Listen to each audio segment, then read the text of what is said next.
Hey guys, Anthony Medico, SVG. I'm sitting here with Paul Olsen with the company Broker Group. Denver, Colorado. Denver, Colorado. Yep.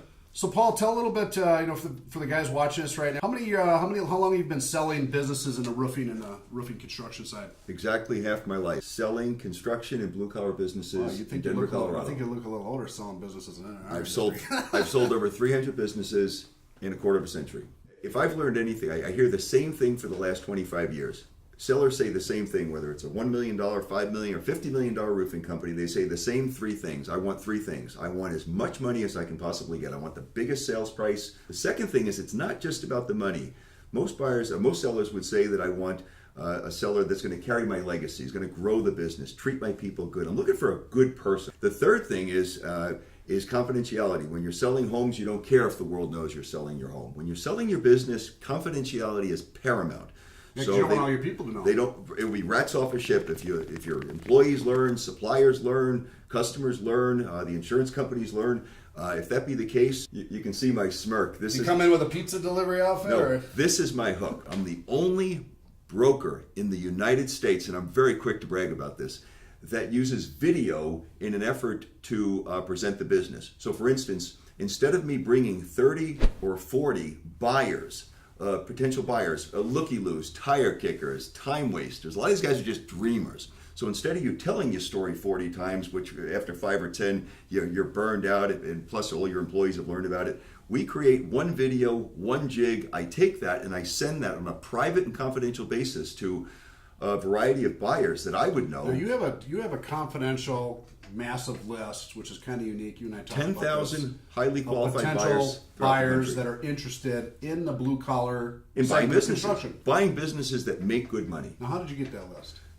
20 years. Can we get that list? Can we put that list in a file? You guys download it out of the virtual file. I have 10,000 buyers. I know everything about them. Their net worth, liquid positions, FICO scores, backgrounds, resumes, willingness to relocate, and I've pie charted them based on industry interest or SIC code. I've turned around and within the next morning, I can send this video, take the financials, the write-up, the video, and I can send it to these buyers. They can look at it and very simply put, determine whether this is a pass, not their cup of tea, or the price is too high, or holy smokes, this is it. I start these videos, the first 5 minutes is I pin the seller up against the wall, so to speak, and ask them all the hard questions. Why are you selling?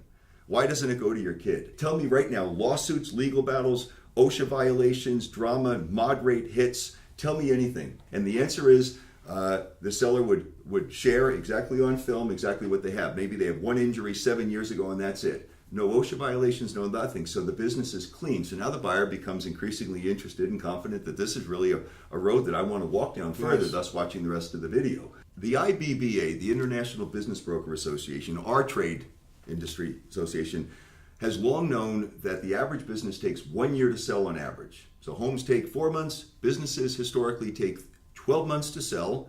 On average, only 1 in 5 sells. So if 5 go to town, 1 comes back sold. That's an 80% misfire rate. So 80% of the businesses that go to town, only 1 comes back sold. There's typically about a 35 to 40% beat down between the sales price that the broker was seeking and the actual close of what the seller gets. So if I want to sell $1 million, I might get 400, 500,000. Exactly. Okay. I'm quick to, having set that backdrop, I'm quick to brag that my average turn time to sell a business from listing to close is 4 to 5 months, not 12.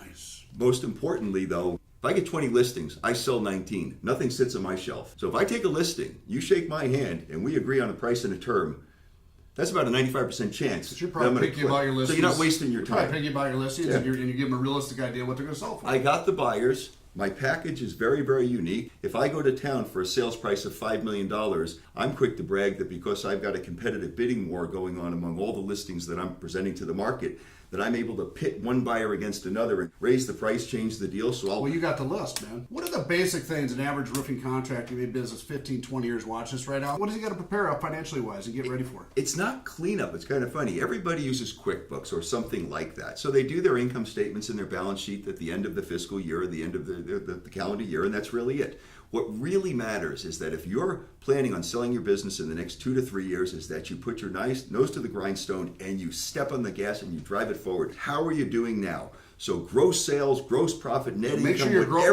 growing in those 3 years. You correct? Step on that gas, which means you sound the alarm, you get your canvassers, you charge off into the future. You got your salesman. Everybody has to rock and roll, guns blazing, so that there's a quick ascension. That more than anything will get you a higher value. So a lot of, by the way, a lot So of guys that's watching, cleaning up. a lot of you guys watching this right now, a lot of these guys that you're going to meet at Win the Storm, many of them have been growing exponentially because the last 3 years we have an exponential storm market, especially this last year.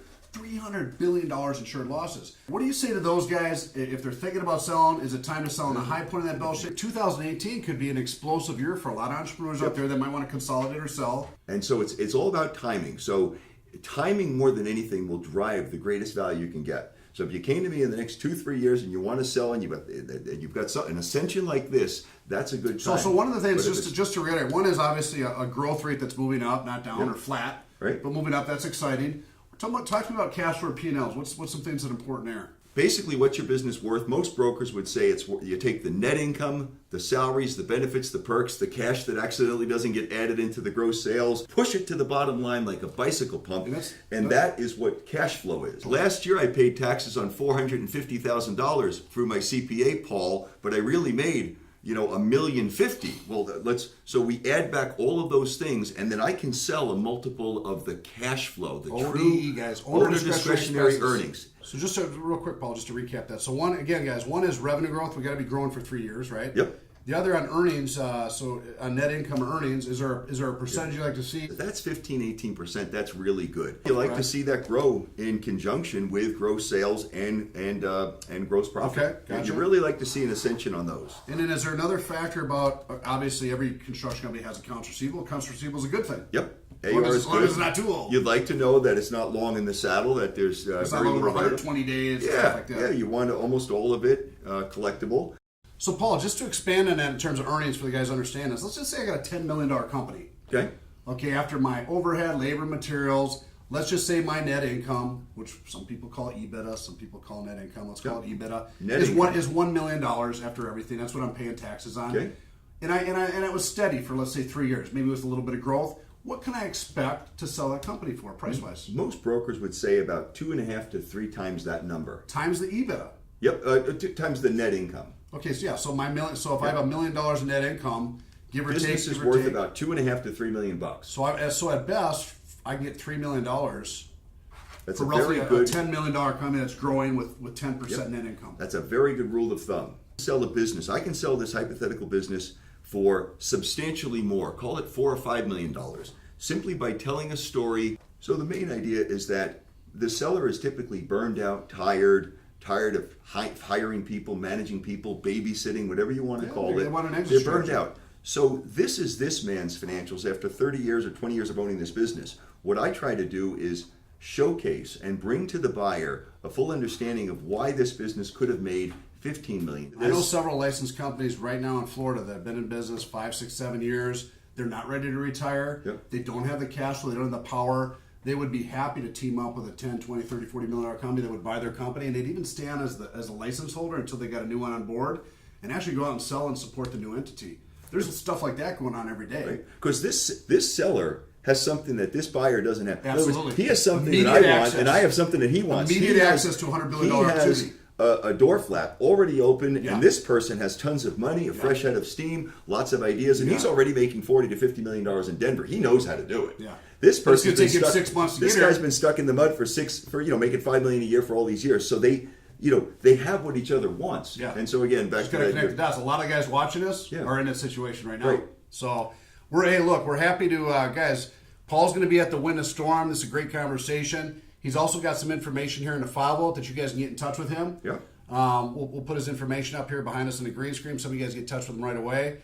But this is an explosive opportunity for guys like you. It's a great opportunity for the guys in the industry now with all the storms, everything going on, to either consolidate your businesses and merge, which is a buyout, or sell your company and move on to greener pastures. Well, Paul, thanks for coming in today. Guys, again, download his questionnaire in the file vault. Fill it out, send it in to him. He'll give you a call. And you're going to meet him at Win the Storm, guys. And he's going to be in the virtual training here for some additional courses that we're doing on audited financials. There's a big play for you brokers, and there's a big play for you entrepreneurs to get in touch with guys like Paul. So Win the Storm, guys. See you soon. Okay. WTS Vegas.